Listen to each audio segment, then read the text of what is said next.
Jimmy এদিকে বাবা, জিমির আজকে দাঁড়াও জিমির আজকে রাতের ডিনার। বাবা, গরম ভাত চটকে তাতে জল দিয়ে আর একটু আম।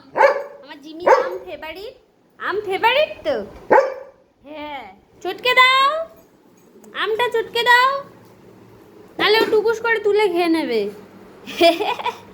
চটকে দাও আমটা। ওলে বাবালে। ভালো টেস্ট, সিম্পলি ভালো টেস্ট। ও দেখবে না খাওয়ার সময় কারোর দিকে।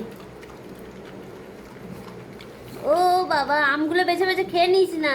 আমাকে ওই জন্য বললাম ভালো করে একদম চিপে দাও, মিষ্টি হয়ে যাবে ভাতটা পুরো।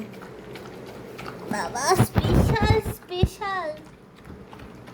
জিমির কাছে জল ভাতটাও খুব প্রিয় আর আমটাও খুব প্রিয়।